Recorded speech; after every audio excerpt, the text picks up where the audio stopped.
Saya kembali dulu ke Pak Adnan. Pak Adnan, tadi kita sudah mendengarkan juga sama-sama fungsi ya, atau beberapa fungsi terkait dengan kontainer COVID-19. Apakah ada saran-saran dari Pak Adnan terkait dengan fungsional dari kontainer COVID ini? Ya, oke, terima kasih Ade.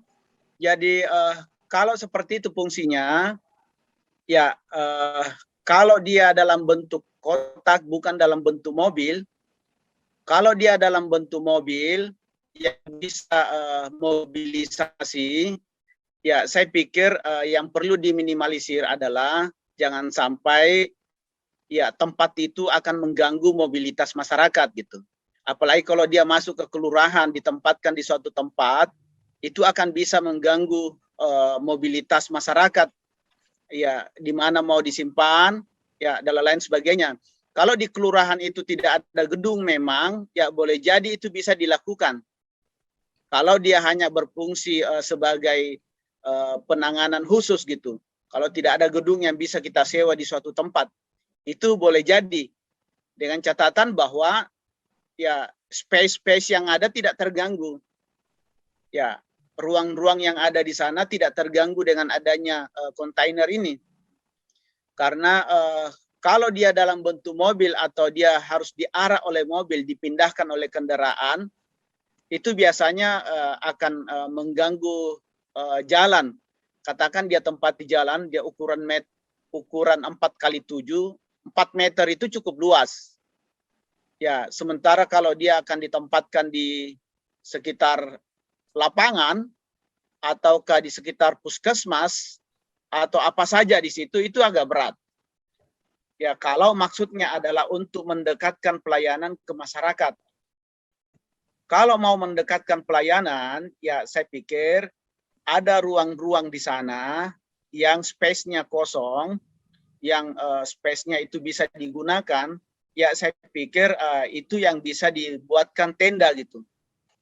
Ya, kalau dalam bentuk kontainer, saya pikir itu boleh jadi dia akan dalam bentuk semi permanen.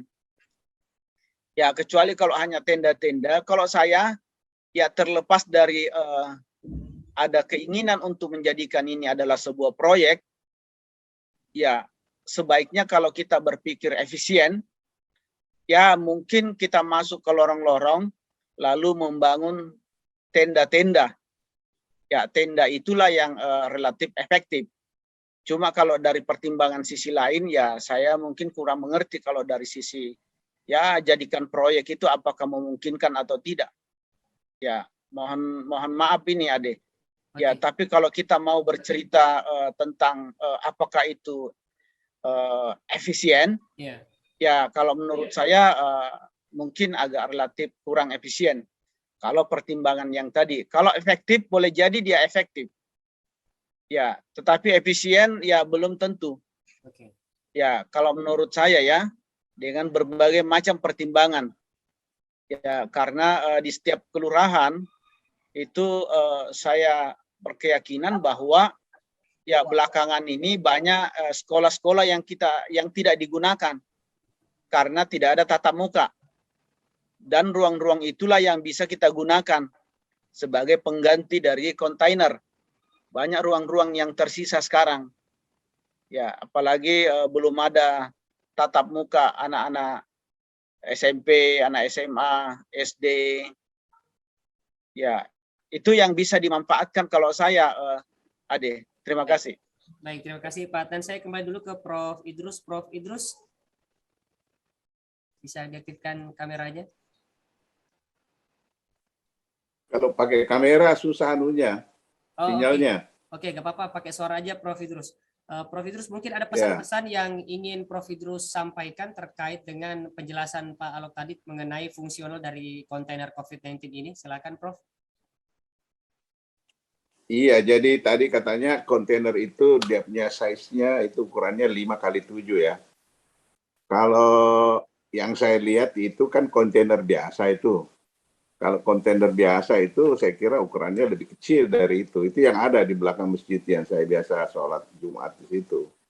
Nah, itu pun juga ya saya kira kalau misalnya tadi dikatakan Pak Nasir mau melakukan vaksinasi apa segala macam, nah itu kan pasti sempit di dalam ya.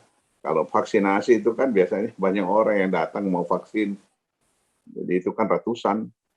Jadi ini yang saya katakan ya, kita harus setiap perencanaan itu harus di apa namanya dimatangkan untuk kira-kira seperti apa sih ya. Kalau cuma sebagai tempat penyimpanan ya boleh saja, tapi kalau sudah ada tindakan-tindakan seperti itu, melakukan PCR, melakukan vaksinasi, itu sudah tidak sesuai dengan, ya kalau kita sekarang ya seperti di UNAS, kalau kita bikin vaksinasi itu kan di GOR yang muat bisa 1.000 orang, ya paling tidak 400-500 orang itu longgar di sana kalau kita buat. Nah kalau cuma kontainer dengan ukuran 5x7 cm ya untuk apa di mana yang kita mau, paling satu-satu yang masuk. Nah kalau mau seperti itu mending di situ tempat bahan-bahan yang kita mau pakai ya katakanlah. Nah kemudian kita pasang ya di ruangan terbuka, kan lebih bagus sebetulnya kalau ada masyarakat datang itu di ruangan terbuka. Itu kemungkinan penularan itu bisa lebih terjaga, apalagi kalau misalnya dia terbuka, kalau ada pohon apa segala macam, ya di situ aja dilakukan vaksin dan lain-lain sebagainya. Jadi ya saya nggak tahu ya. Pertanyaan saya juga, katakanlah, tapi mudah-mudahan tidak.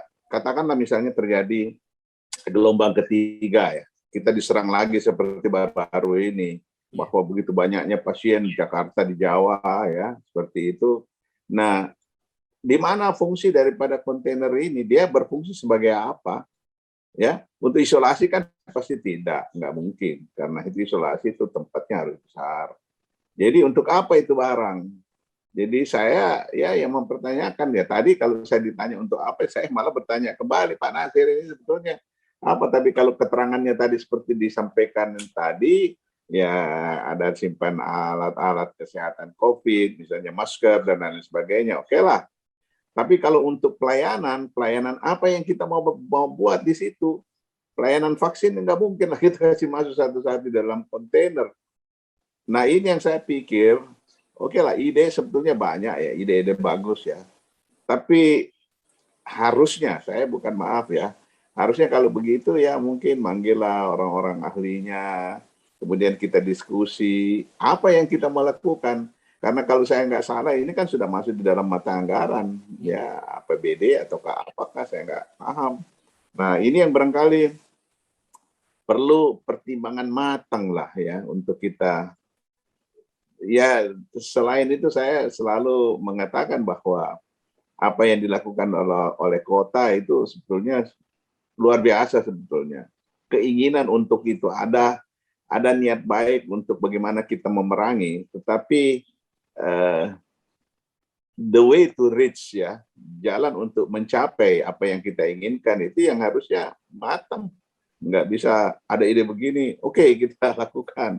Ada gini ya, seperti yang saya katakan tadi, yang sebetulnya ya tim detektor itu sudah jalan, tim Raikan itu sudah jalan nggak, karena masih banyak kerumunan yang saya lihat ya, tidak ada orang yang bisa mengingatkan untuk ya, kita lihat masih banyak orang nggak pakai masker dalam kerumunan itu. Nah ini yang sebetulnya harus difungsikan dengan baik.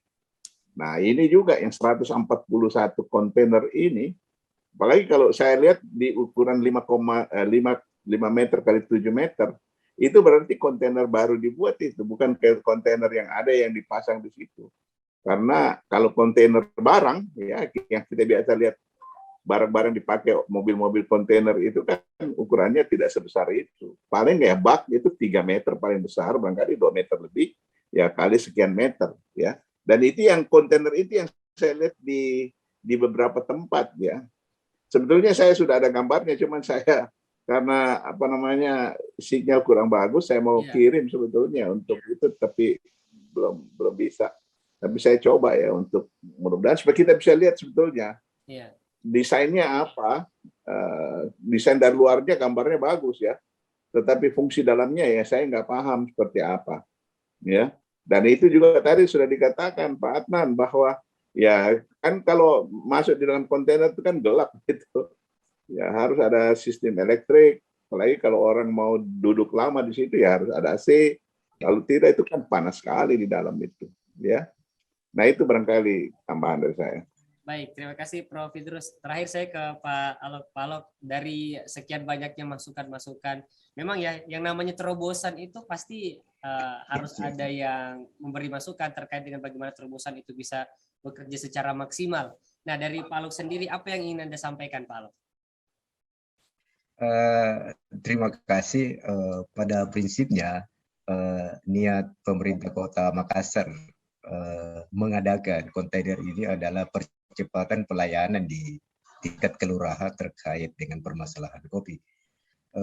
Memang dari situasi lapangan yang ada tentu kita tetap harus mendapat masukan-masukan terkait dengan standar-standar kesehatan yang ada di dalam maupun di luar kontainer tersebut. Terima kasih. Kami mengucapkan terima kasih Prof. Idrus sudah memberikan masukan-masukan dan insya Allah akan saya teruskan ke pemerintah Kota Makassar, dalam hal ini Pak Dhani dan Ibu Fatma, terkait dengan masukan-masukan Prof. Idrus. Demikian juga dengan Pak Adnan. Begitu Pak Ade. Terima kasih. Baik, terima kasih Pak Alok Natsardesi yang sudah hadir hari ini. Kita membahas cukup panjang ya mengenai dengan kehadiran kontainer COVID-19 ini. Setidaknya ini sudah bisa sedikit mengklarifikasi dugaan-dugaan spekulasi dari warga Kota Makassar terkait dengan kehadiran apa ini kontainer COVID-19. Pak Adnan Nasution juga terima kasih atas masukan-masukannya Prof. Idrus. Terima kasih juga atas waktunya sudah memberikan saran dan masukan di hari ini. Semoga nanti kita lihat apapun terobosan inovasi dari program pemerintah Kota Makassar ini bisa betul-betul bekerja secara maksimal, apalagi untuk menekan laju penyebaran COVID-19. Terima kasih. Saya De Febrian pamit undur diri. Assalamualaikum warahmatullahi wabarakatuh. Terima kasih. Terima kasih semua. Terima kasih Ade. Warahmatullahi wabarakatuh. Terima kasih Prof. Idrus. Terima kasih Pak Natsardesi. Siap. Baik.